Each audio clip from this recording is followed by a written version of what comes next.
You're listening to Podketeers. Welcome to episode 343 of Podketeers. This week we talk about Disneyland becoming a super pod for vaccines, people in Japan are getting ready to live their wildest video game dreams, we talk about some Disney-inspired cookbooks that we'd like to own, and a group of Disney alumni are starting a new animation studio that you can invest in. We'd love to hear your thoughts on anything that we talk about in this episode. You can join the conversation over on Facebook, Twitter, or Instagram. Just search for Podketeers, or you can join us on our new Discord server. You'll find a link to join us on Discord in the blog post for this episode at podketeers.com/343. Before we jump into the episode, we'd like to send a very special thank you to the FGP Squad, aka our podcast Fairy Godparents, because it's their support via Patreon that help make these episodes of Podketeers possible. Being a part of the FGP Squad family gets you some additional perks like access to the monthly FGP happy hour calls, additional discounts on gear, additional content. So if you'd like more information on how you can become part of the FGP Squad family, you can head over to podketeers.com/FGP. And as always, a super special thank you to the FGP Squad for their continued support. So that's it. Super quick intro to get us going for this episode. Stay safe out there, everyone. Here is episode 343 of Podketeers.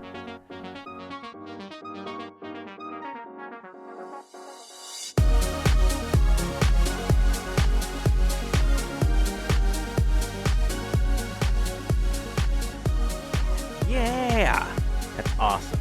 It is. I love it. See, when things work out, it's always a good thing. It is. It is. How's your week been? It's been okay. It's been good. We're back to school, so a little readjusting again. Oh, yay. Yeah. Yeah, our kids started school this week again as well, and, I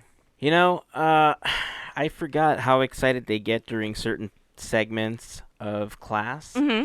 And I guess it's okay when they're doing things that require participation, but it's not good when they're both doing things that require participation. Yeah. At the same time that we're trying to be in a meeting for work, and all we hear is like kids yelling in the background. Oh. But, that's just life right now. It is. It is. And we hear that too. We just too. have to adjust to it. Yeah. Just rolling with it. It's crazy. Yeah, we have to. There's not much more we can do. Mm-hmm. It's been pretty crazy over the last week. As a nation, we had a very difficult time, because of civil unrest in Washington, D.C. As a nation, I think we were feeling the effects of that. Mm-hmm. On a personal level, I also felt the pain of shattering the screen on my phone. So that was a thing that happened to me. And that hurts, especially when, it's going to happen, and then it happens, and you're just like, yeah, it happened. Yeah.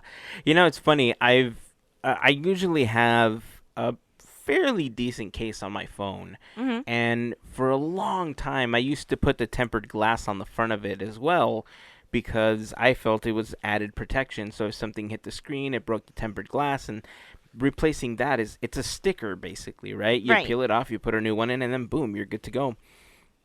But I always had issues with my phone because I used to have an S9, a Samsung S9.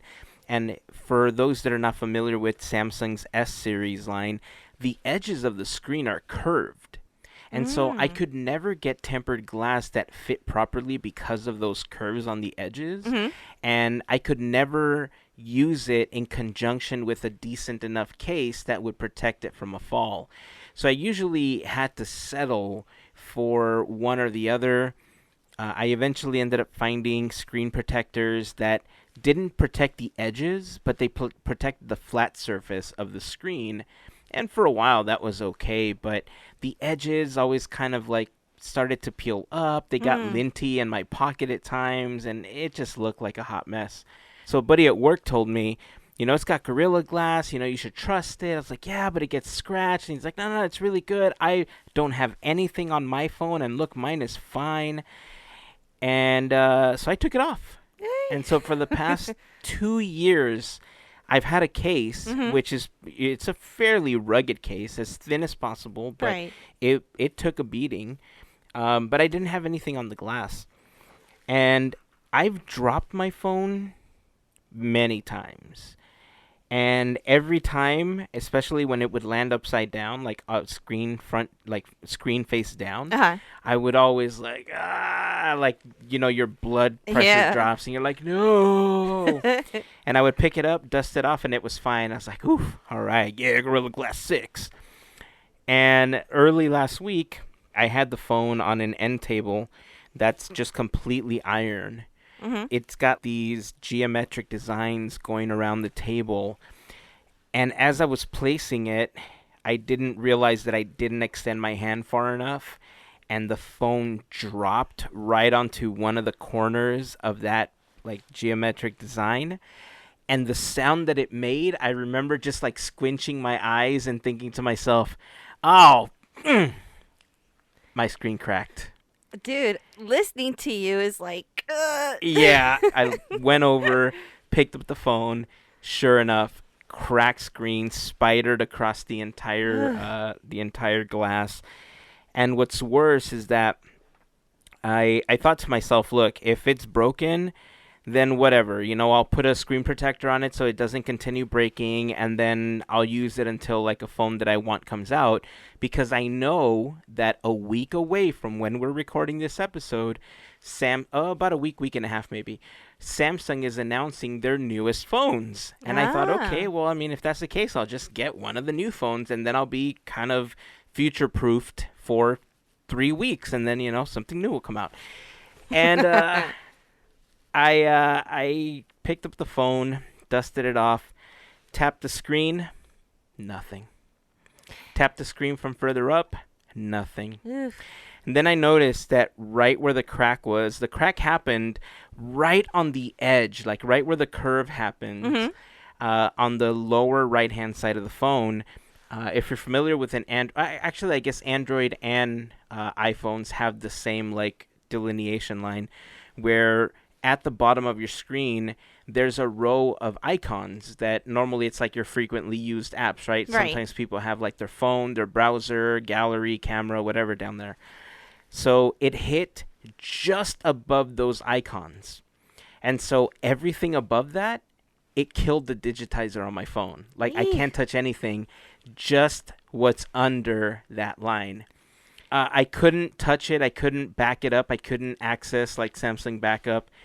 And then I remembered that I had purchased this device. It's a USB-C converter to HDMI that essentially turns your Android phone into a mini tablet / computer using something called Samsung DeX. Oh. Right? And using a Bluetooth keyboard and mouse, I was able to back up my phone. Nice. And take all my pictures off, take all my videos off. So I couldn't access it via the screen, but using Samsung DeX, I was able to back everything up to an SD card. And I had to get a new phone. I couldn't not have a phone. Right. And so I ended up with something that I've been kind of wanting for a long time now. A part of me still wishes this would have happened right after. No, wait, let me rephrase that. I don't wish that it happened, because it was nice not having an additional payment monthly for a damn phone. Right. 'Cause I paid this one off over a year ago now, or about-ish a year ago. And it was nice not having that additional payment. One thing that I did want was I wanted a device that had a reliable stylus. I wanted to be able to sketch on my phone like I used to. Yeah. And I remembered that the last good experience I had with that was with my Note. I had a Note 3 a long time ago, and I used to love drawing on that thing. So I got a Note again. Yay. And now I have the S Pen. I can draw. It's nice. I don't like the fact that I have a payment for a phone monthly again. Yeah. But it's nice having a working phone. Definitely. And having the S Pen, is a plus. Silver linings. Yeah, silver lining. So It started off rough, but I guess overall my personal week, started off rough with this. But I get new phone. I guess new year. It's a good way to start off. I guess trying to see, like you said, the silver lining in the whole We're thing. trying. Yeah.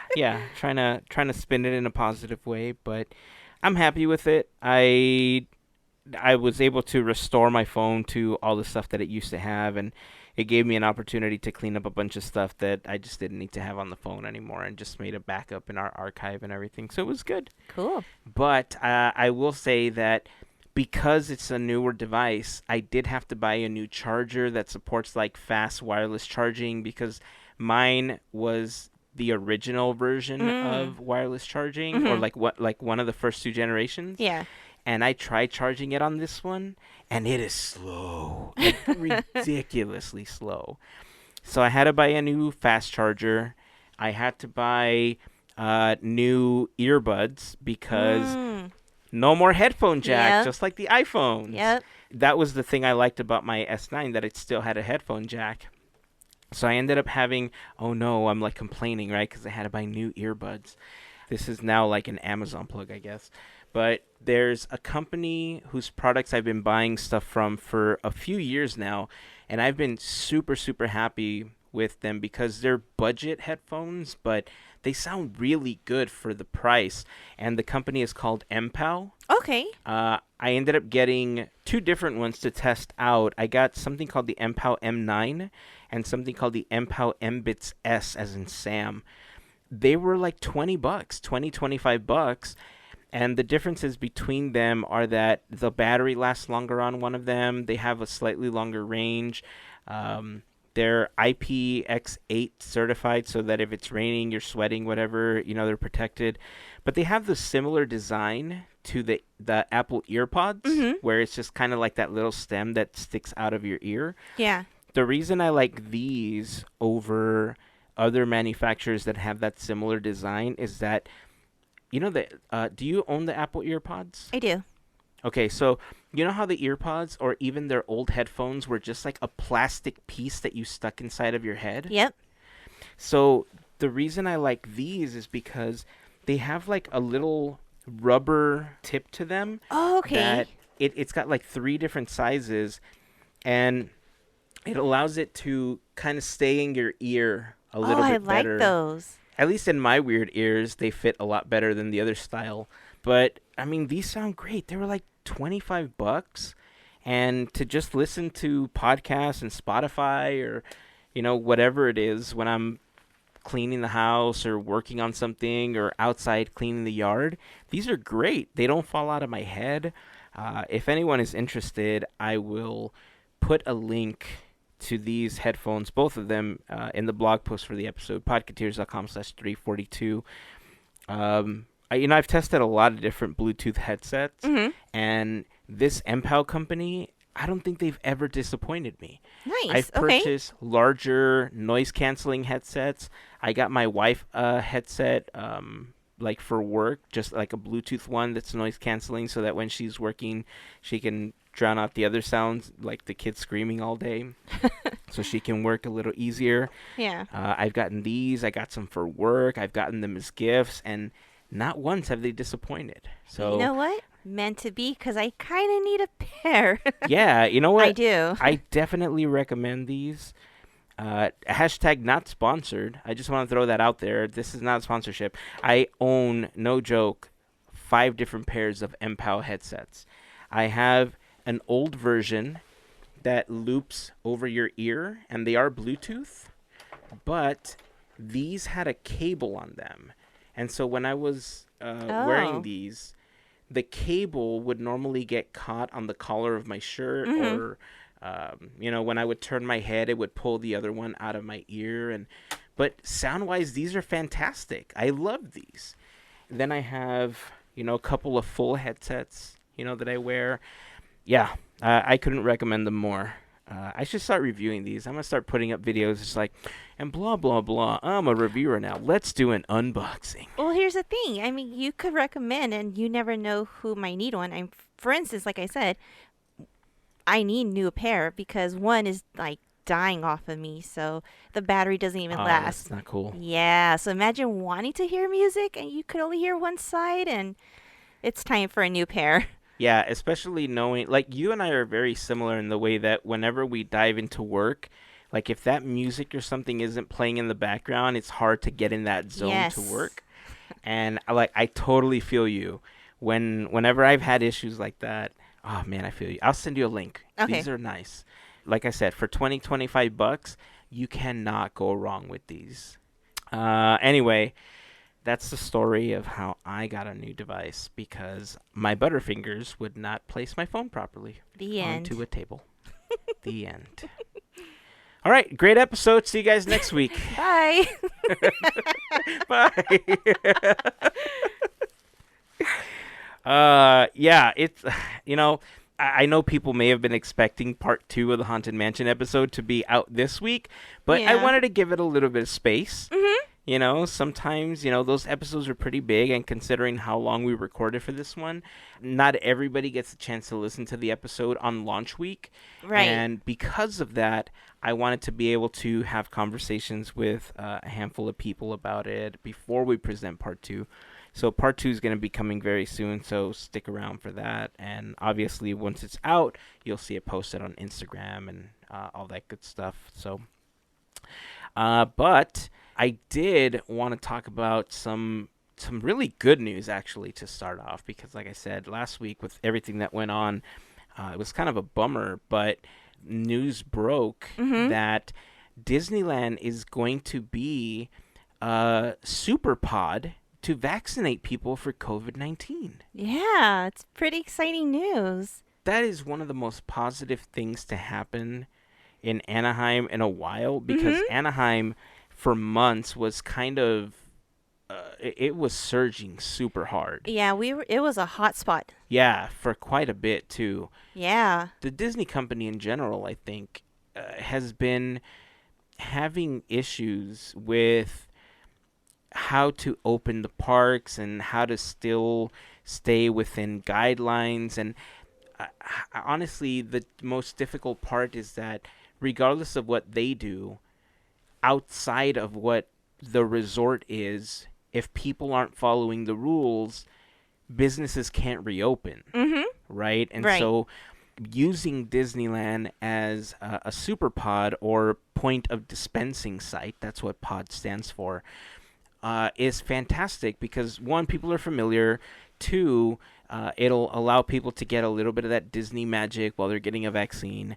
And more importantly, Anaheim is aiming to vaccinate all of their residents by July 4th of this year. From everything that I've heard and everything that I've read, once you get the vaccine, you're not immediately immune to COVID-19. Your body has to react. Your body has to create the antibodies. It basically has to create the blueprint on how to kill this virus if your body comes in contact with it. Right. So that normally takes about 2 weeks. The second vaccine is kind of also to help with that. And the reason people end up having symptoms after the second vaccination shot is because by then your body recognizes it and thinks you have it, and so it's reacting the way that it needs to in order to get rid of it, because Right. now it has the blueprint. That's why some people feel some of those symptoms. But if there's a 2-week period, where people are immune, right? July 4th, that's great because that's 2 weeks essentially before Disneyland's birthday. Yes. Which means that if on record, people in Anaheim, and I don't know what they're going to do, right? Because I don't know what any other counties are planning on. This was just part of what was being reported. If Anaheim on record can have people vaccinated as soon as possible within 2 weeks of the last vaccination, they can reopen. Yeah. And if they can reopen to that county, that's already huge because people can start going back to work. People can, feel much safer about returning to the parks. I think that rollout is going to begin to trickle out to other counties and other cities as well. Mm-hmm. And hopefully they're able to keep records of how many people they get vaccinated and when, and people don't fight it, because that's really why we are where we are, right? Right. Because people just didn't want to follow instructions, and they didn't want to wear a mask when they went out, and they didn't want to be safe about it. And so we're in the position we're in because, of instances like that. Mm-hmm. Ideally, after the last vaccination is made, and hopefully they're able to roll it out sooner, because that would mean that 2 weeks after the last vaccination, it'll be fully ready to open. And I'm thinking that they may not wait that long. I think that once a good percentage of the county has been vaccinated, they'll probably require you to show some kind of proof that you've received the vaccination. Mm-hmm. And they'll probably start attempting to reopen, I don't know, maybe 3 weeks into the rollout, because by then the first batch of people will be past the 2-week period, and it'll be safer. And if you can present some kind of proof that you've been vaccinated once or twice, then it'll be safer for you to get into the park by then. So I'm sure that we'll hear more about that later on, especially considering that Disney has been planning on possibly expanding the eating and the shopping into Avengers Campus. Like, that's been a rumor that's been floating around this last week to week and a half. I personally don't think that's a good idea. I think they should wait because, Yes. I feel like it would cheapen the experience. You need to open it up with fanfare. I mean, that's Of what I would course. think. It's a brand new area. Why would you just open it? But I'm just happy about at the end of the tunnel, that light is getting brighter. So Right? I'm just excited. There's a lot more hope, and we could probably see each other in a couple of months. I know. That is promising. I know. I do see one challenge with, because once everything starts to get back to quote unquote normal, Right. there is going to be one huge challenge for me going back to work, especially.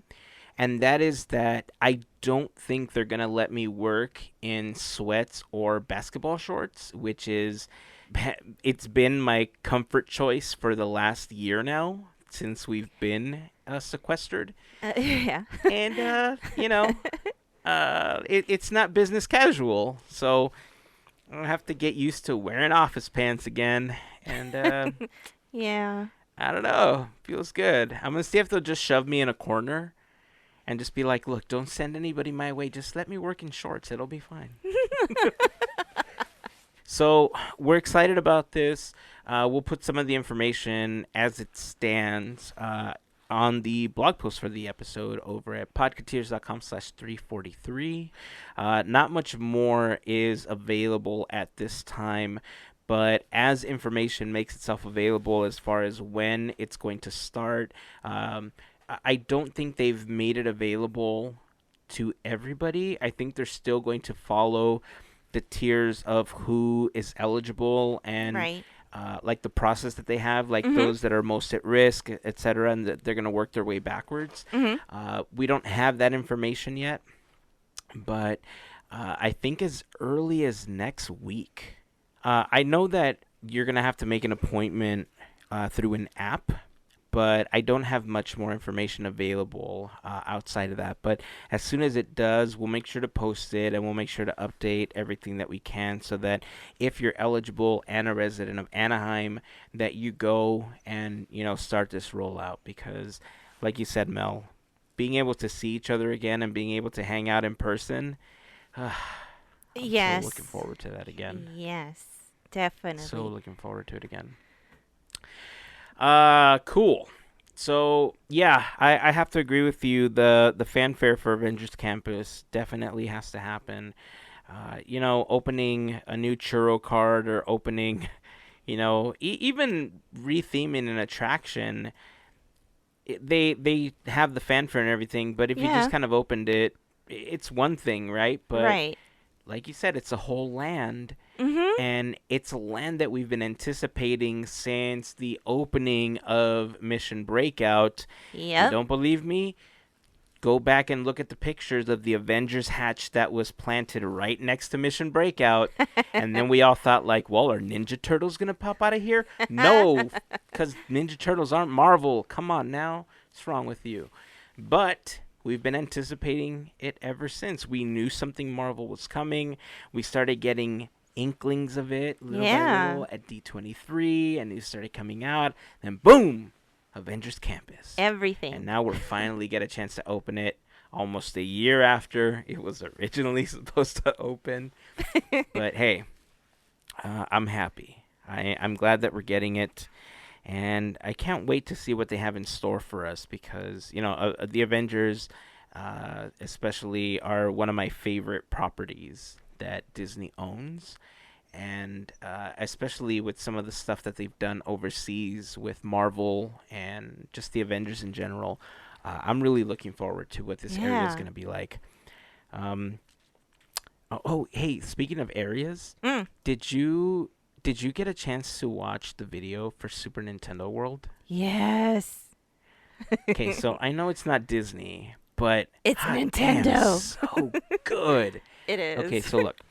I love Nintendo stuff. Mm-hmm. I remember freaking out as a little kid when I got my first NES, the original Nintendo Entertainment System.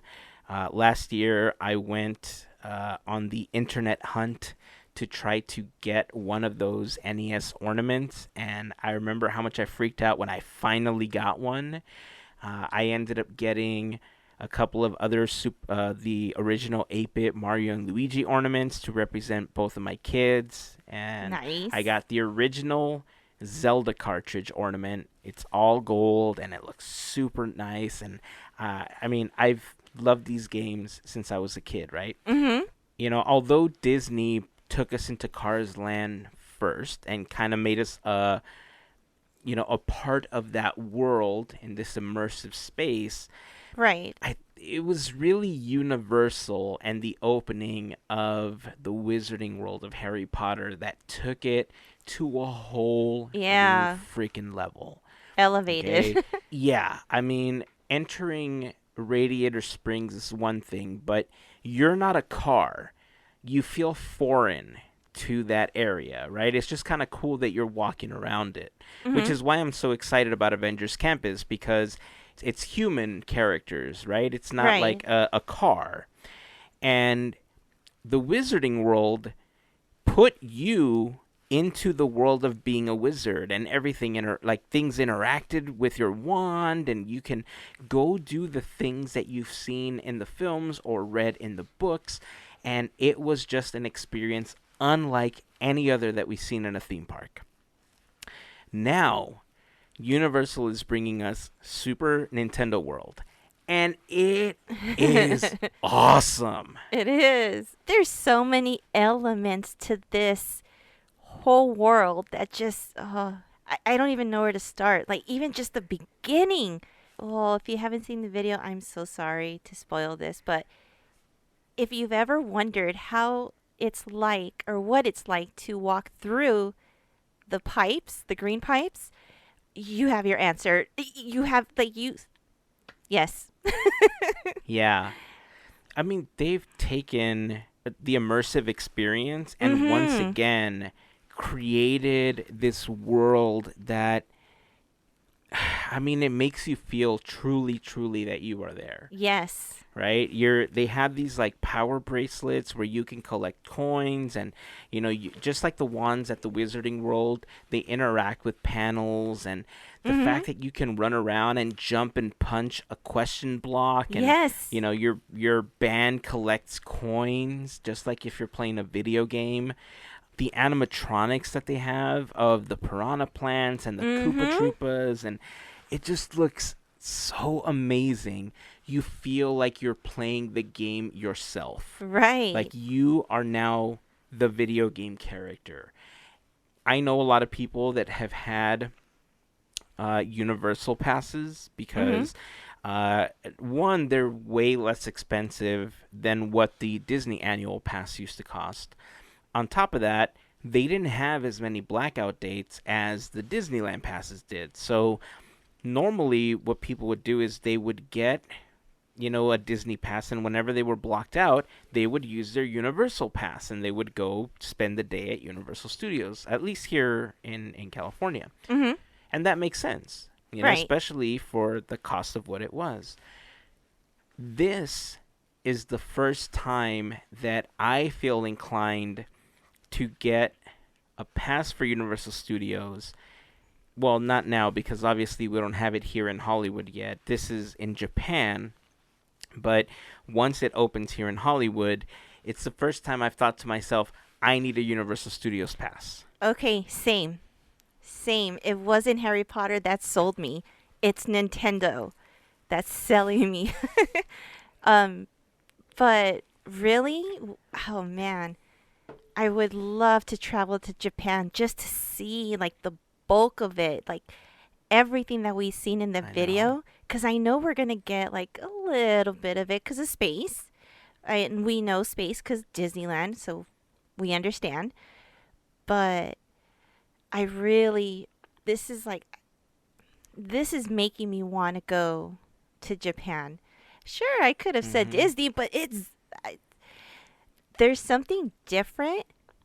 And I think it has to be with our generation because we grew up with this straight up. Yeah. And to see it come alive and to be able to step into that video game that we all know and love, they did an amazing job. So, yeah, I want to go to Japan within 5-10 years whenever we can. Yeah. Well, I mean, by then, hopefully the one here and the one in Orlando will be open. And then you won't have to travel all the way to Japan. You'll be able to travel within the States to see it.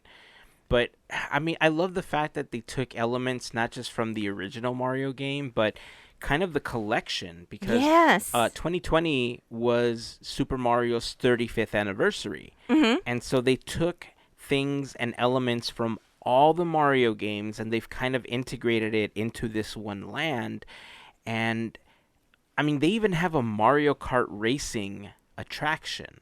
Yeah. They got like these little VR goggles that look like Mario's visor from his cap. There's a special trophy that you can get because you're playing there.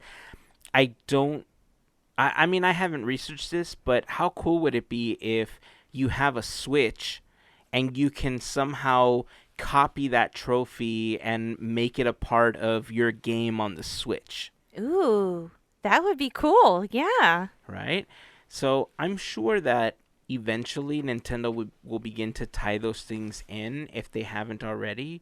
But watching the video with Shigeru Miyamoto, which is the president of Nintendo and Mario's dad, he walked us through the land itself. Mhm. And I mean, it was breathtaking to see. Yeah. Looking at this, it makes me wonder what other video games or what other properties can you do like this that would give you this type of experience.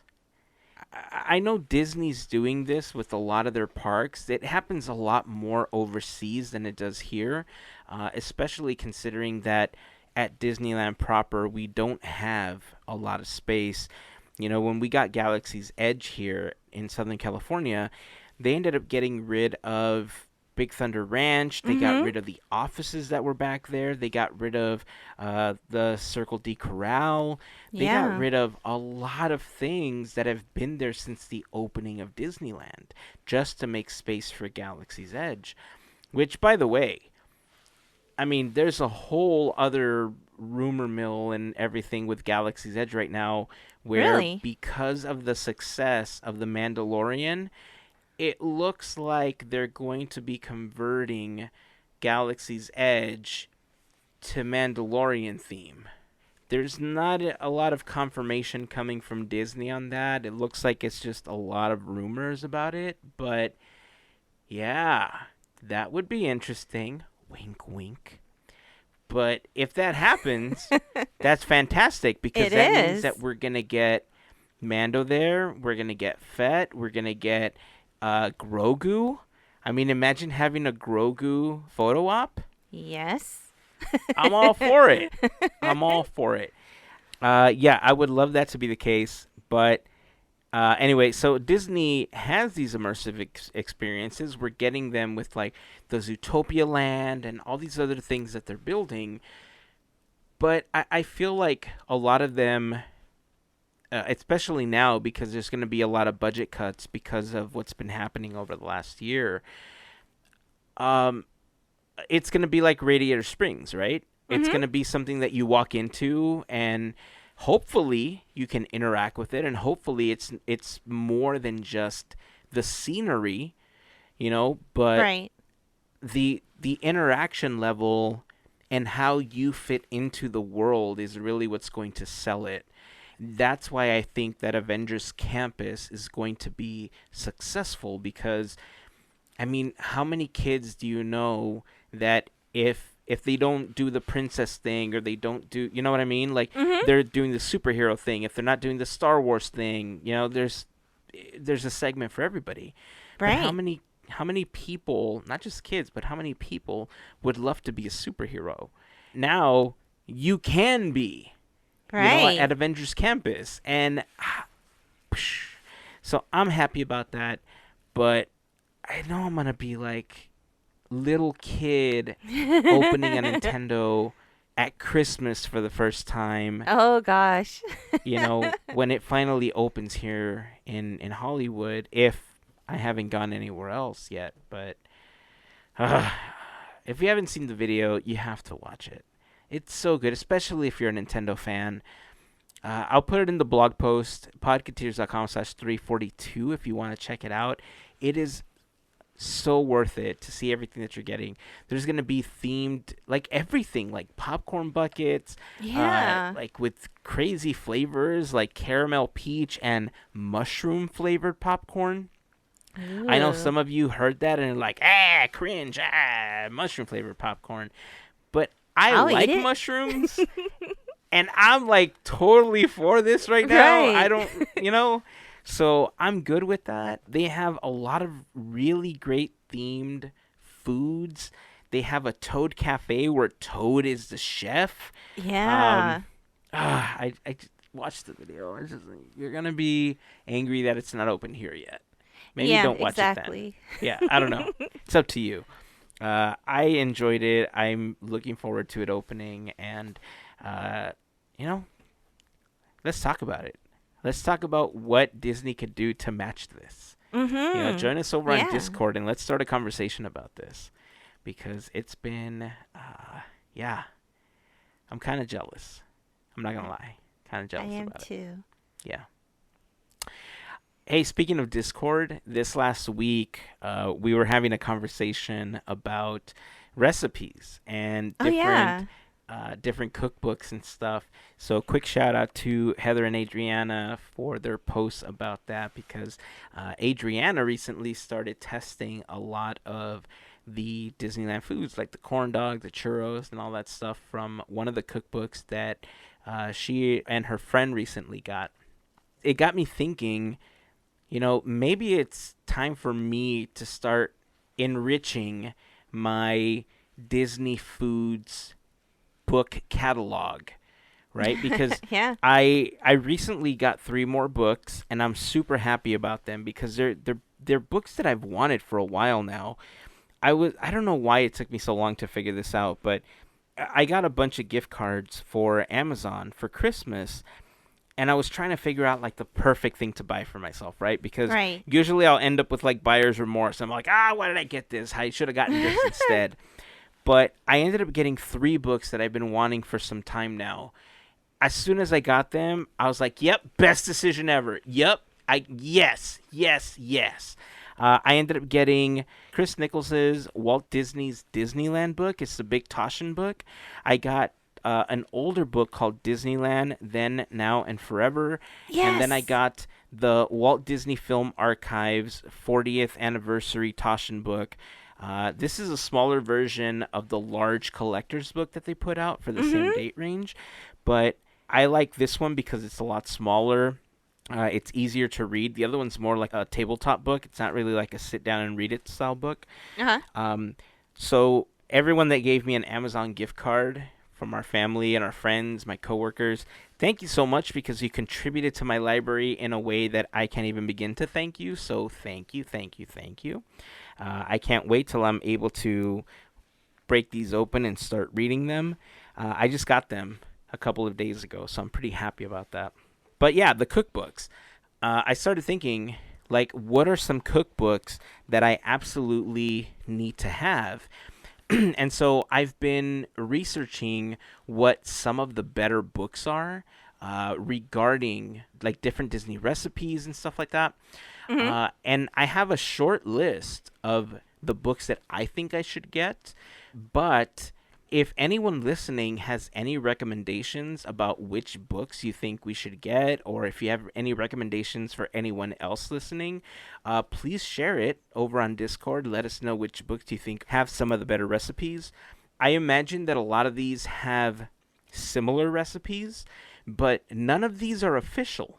You know, they're all books that people write on their own, and so there's going to be some variations to the recipes. And so I'm assuming that as you're trying them out, some, like, let's say the churro recipe in one book is going to taste better than the churro recipe in another. You know what I mean? Yeah. So, do you own any Disney cookbooks? I do not. I own other different books. Oh, just I not know. cookbooks. I know what your library looks like, and you have an awesome Disney book library.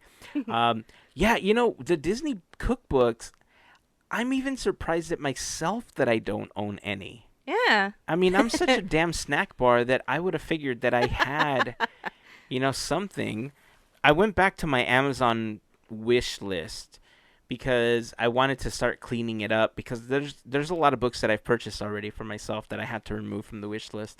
And then I was looking through it and I thought, oh yeah, not Disney related, but the Good Eats trilogy that Alton Brown put out is on there. And I'm thinking, like, I think it's time to get this. Like, I need this in my life.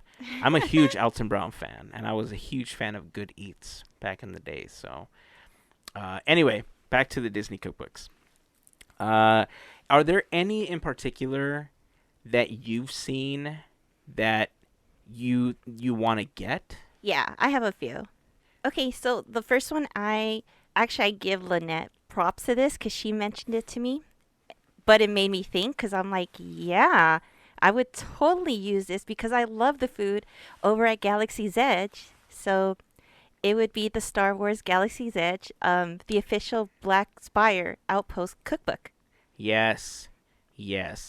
So I don't know how many official Disney cookbooks there are. But when she showed this to me, I got pretty excited. I did put this on my wish list. I think it's going to be something that I'm going to be ordering soon. Yeah, there's a couple things at Galaxy's Edge that I've really enjoyed. And if I could recreate them at home, I would be super happy. Right. I would try them too, even though it may not come out the same way. Oh, it's definitely not when I make it. I can already tell you that if I take a crack at this, it's going to look nothing like it. Right. But look, part of the fun of cooking is messing things up and trying it again and eventually getting something that looks halfway edible. Right. And, you know, that's where that's part of the joy of cooking. So my second one is, holidays. It has to be holidays. So there's the Delicious Disney Holidays. It's by Disney chefs with recipes by Pam Brandon. But if I could kind of recreate some of the desserts during the holidays, yes. Yeah, I have to agree with you. I mean, there's a certain magic to some of the food that you get at the resort whenever it's a holiday, right? Whether it's Christmas, whether it's Halloween, whether it's a special event for something. Yeah. I mean, I think back to the 60th anniversary when we did the 24-hour day and they had the free cupcakes that you could get that said Oh 60th yeah. anniversary. Look, it was a standard vanilla cupcake, okay? It was in any other setting. I'm not going to lie. In any other setting, this would have been a cupcake that you find at a 5-year-old's birthday party, okay? It was a box of cake mix put into cupcake, cups, and then add some damn frosting and a little chocolate diamond that said 60th anniversary. But because I had it at Disneyland, it was the best freaking cupcake I've ever had. All right? I don't even care what people told me. I was stuffing those damn cupcakes in my mouth like I was getting paid for it. And I regret nothing. Oh, fun times. It was fun times. It was. So, yeah, I got to agree with you. That one is definitely on my list as well. And then my third one, only because I've seen this one. I've seen it post a few times in October, and I have no clue why I don't even have it, just because I love Nightmare a lot. But Zach Neal has a book, and it's The Nightmare Before Dinner, Recipes to Die For. Shut up. Yeah, so I mean, if I'm going to try something, it might as well be something I really like. What? Okay, Yeah. wait a second. I got to add this to my list. Hold on. What is it called again? It's by Zach Neal, and it's The Nightmare Before Dinner, Recipes to Die For. It's actually the Beetle House cookbook. Oh, my God. I just looked it up on Amazon. This is fantastic. You are welcome. Oh, I'm adding this to my list. And look, I don't know about you, but I've seen that a lot of these cookbooks are available on Kindle. And if you don't have a Kindle, you can download the Kindle app for, iOS and Android. You just pay for it, log in with your Amazon account, and then boom, the book shows up. But I feel that a lot of these books, you're almost doing an injustice to the chefs and writers by not having the physical book that you can open up in front of you. I don't know. Like, I've tried using cookbooks on a tablet before, and it's not the same. No? I don't know what it is about having... I don't know if it's just me. I don't know if I'm the only one that's weird like that. If anybody out there listening has the same experience, let me know. Tell me I'm crazy or tell me I'm not crazy. But, like, all of these, I feel like I need to have. And the fact that this is the Beetle House, like, official cookbook, that's pretty awesome. Yeah. Oh, yeah, I'm adding this one. So do you have any more? I do not. Okay. So remember, like I said earlier, I don't know how many official Disney cookbooks there are. Disney's been around for a really long time, so I'm assuming that at some point they made it a point to have Mickey try to teach you how to cook. There's a really popular book, and I don't know if it's popular because it's a collector's book by now, but it was released in the mid-70s. It's called Walt Disney's Mickey Mouse Cookbook, and Ooh. that was an official Disney cookbook. It's harder to get because it's been out of print for a while, but that's one that I've wanted for a while. They made another one that I think came out in the 80s. No, it came out in 1990 called Walt Disney's Mickey Mouse Cookbook. That was also an official Disney cookbook. Oh, wow. And then a few years later, there was another official cookbook called Mickey's Gourmet Cookbook, Most Popular Recipes from Walt Disney World and Disneyland. And so that one's also been one that's been difficult to find because of the fact that it's been out of print for so long. Right. So I'm assuming that there's way more official Disney cookbooks than that. I'd have to research it and try to figure out like how many or to see what the complete list looks like. But those are just some of the ones that I found that I know that I want. As far as cookbooks now, or unofficial books, there's the book that Adriana was talking about on the Discord server called The Unofficial Disney Parks Cookbook by Ashley Craft. As the book itself has a beautiful layout as far as the pictures and the recipes. I was kind of leafing through it, and they have some previews on Amazon of what it looks like and everything, and I love that one. That's definitely on my list of books that I want to get soon. There's another book that's been around for a while by Marcy Carricker Smothers called Eat Like Walt, The Wonderful World of Disney Food. That's another one that I've really, really been wanting to get. And then there was another book that I was curious about called Disney Cookbook, the cookbook on the dishes based on the famous Disney movies. Ooh. Yeah, and that one is by Jasmine Anderson, also available on Amazon. If you're looking for any of these books, head over to the blog post at podketeers.com/343. I'll put links to all of those books that we're mentioning in the blog post. I do have to let you know, though, that we are an Amazon affiliate, and they are Amazon affiliate links, so using them will provide us with a small commission if you purchase them through our link. But if you're interested, we'll list them there. And then, again, if you want to join the conversation as far as what books you recommend, any particular recipes, head over to the Discord server and join the conversation there with us. We have a special section just for food in the parks over on Discord because we love the meals and stuff that they have in the parks.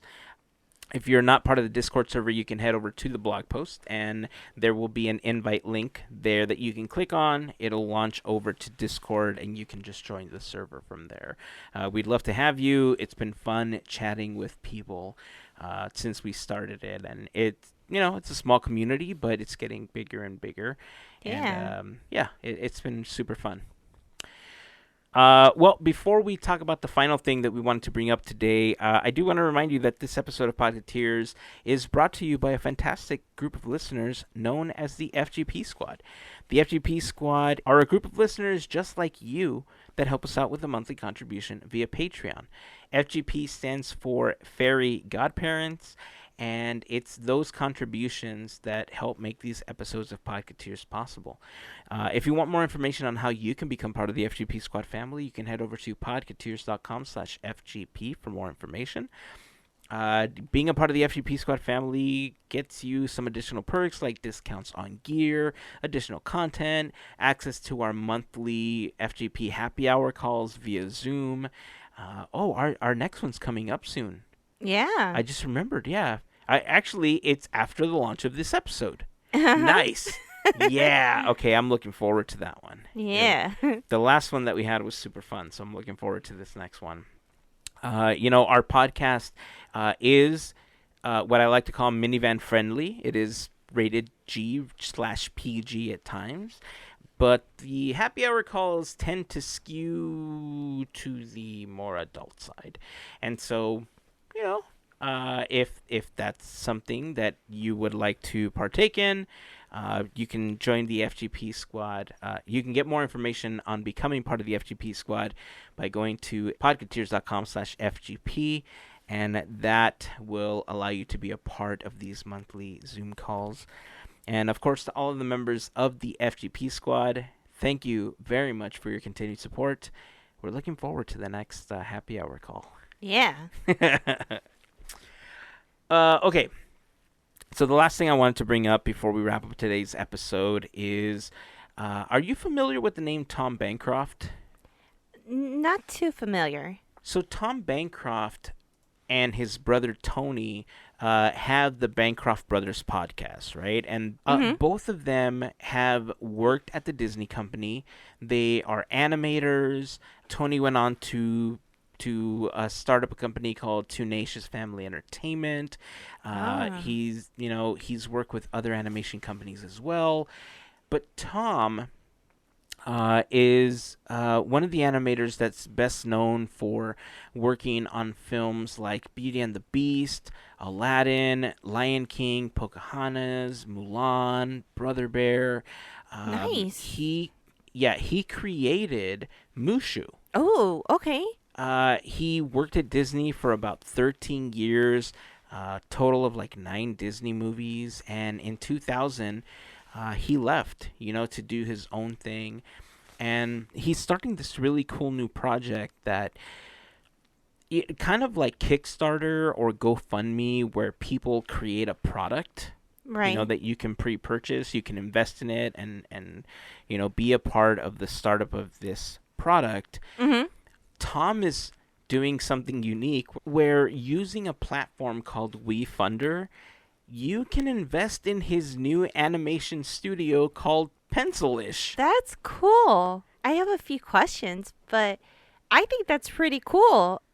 It's an opportunity for anyone who's dreamed of being an animator.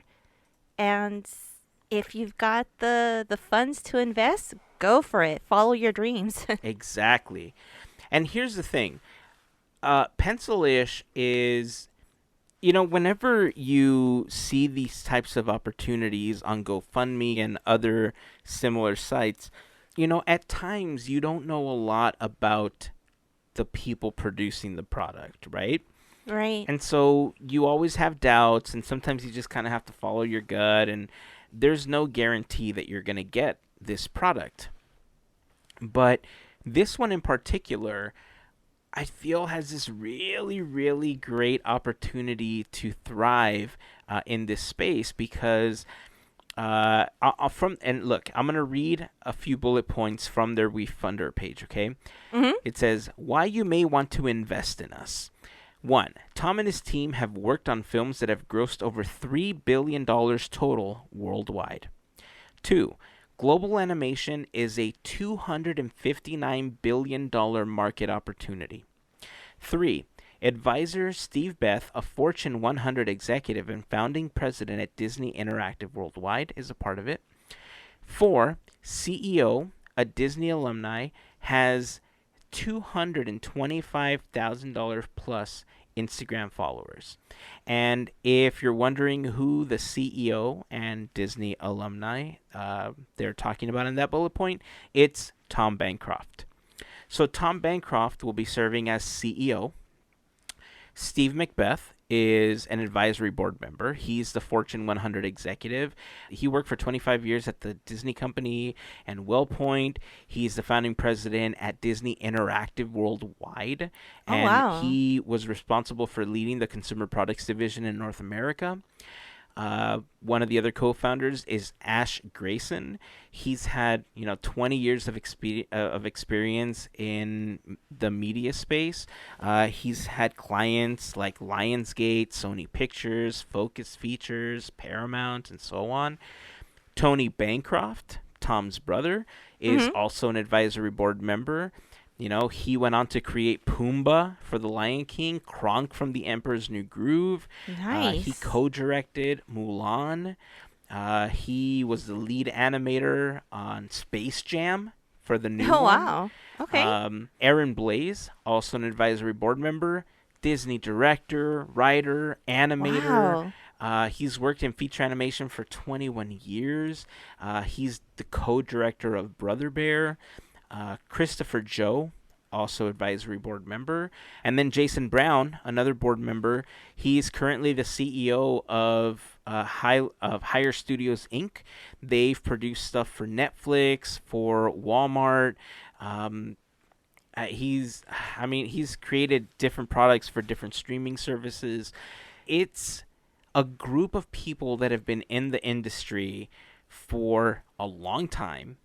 Independently, they've grossed a ton of money. They know what they're doing. A lot of them, coming from Disney, know how to tell a story because, they've worked on these feature films. Right. And more importantly, animation is, especially this last year, I feel that animation played a really big role in keeping people sane, right? Because when you think of Hollywood on its own, Hollywood couldn't do anything. They couldn't produce films. They couldn't get together to film TV shows until much, much later in the year because we were all trying to stay away from each other because we were all trying to quarantine. But think of animated features. Think of TV shows. you can work remotely on these things. You Mhm. can send them to somebody to edit. You can work remotely on animated features and you could still get something fantastic. So Yeah. it's a thriving industry, especially when you can do it right and you have the type of experience that this group of people has putting this studio together.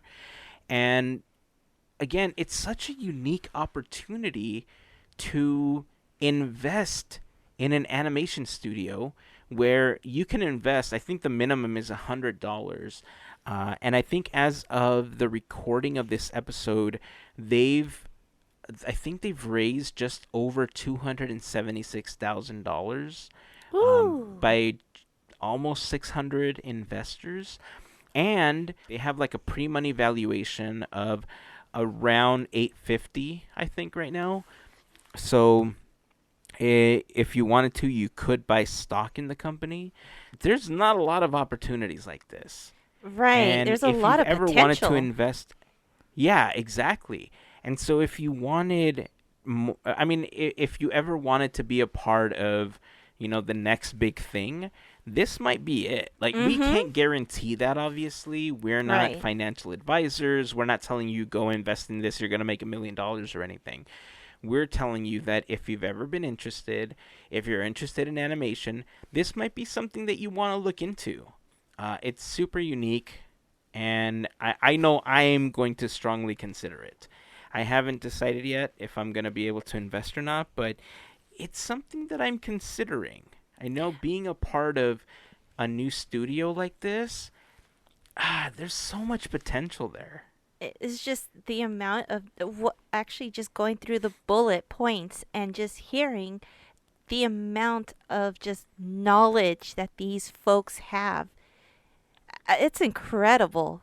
It is incredible. So Mm-hmm. I would not blame you for wanting to invest, and I would encourage it. I mean, for that price, I mean, I know there's tiers, but to be a part of this and see it potentially grow, yes, especially like you had mentioned during these times, that's a golden ticket opportunity, practically. Yeah, like I said, it's a great opportunity. Obviously, there's some risks, Right. and it's great because on the WeFunder page, I haven't read through the whole thing, but they do have a section with some of the risks. It's great for them to list that because they're basically telling you this is not guaranteed. Just like anything that you invest in, nothing's Right. ever a guarantee, but the potential is there. And Mhm. if you want more information, we recommend that you go to wefunder.com/pencilish. I'm going to put the link in the blog post for the episode. Again, podketeers.com/342. But I'm going to read through it a little bit more. There's some terms and some investor perks that you can get if you decide to buy stock versus the investment process. But I don't know. I think to myself, like, what would have happened if I invested in, if I was around to invest in like Disney or Apple or Pixar or, any of Yeah. these companies, and now look where you are or where you would Mhm. be, right? This is kind of the same thing. I don't know. I'm strongly going to consider it. I can't guarantee anything, but there's a lot of Yeah. comic companies that have moved over to doing animation because companies like Netflix and now Disney Plus and Hulu, like all these streaming services are looking for content. Everybody is trying to go for the crown of content king. Mhm. And obviously, the more content that's made available to people, the better that service is going to be. And you know, this might be the next studio that, just creates some of the best content we've ever seen. And who knows, maybe they're not, but Right. you never know. You never know. Let's So, revisit this in another year. yeah, I mean, I'd love to see where they are in a year. So actually, let's do that. Let's talk about it again in about a year and let's see where they stand. and let's see if it was indeed a good investment or Mm-hmm. the start of a good investment. Yeah. You know? So, okay. Well, that's going to wrap it up for this episode. If you have any questions about anything that we talked about, feel free to shoot us over a message. If you want to join the conversation, you can join us over on Instagram, Twitter, Facebook, Discord. You can leave a comment on the blog for this episode. But that's it. Anything else that you want to say, Melissa, before we wrap up today? Nope. I No? feel inspired. I know. Me too. All right. So that's going to wrap it up. So until next time, keep dreaming, keep moving forward, and always remember to pass on the magic. Have a fantastic week, everyone. Bye.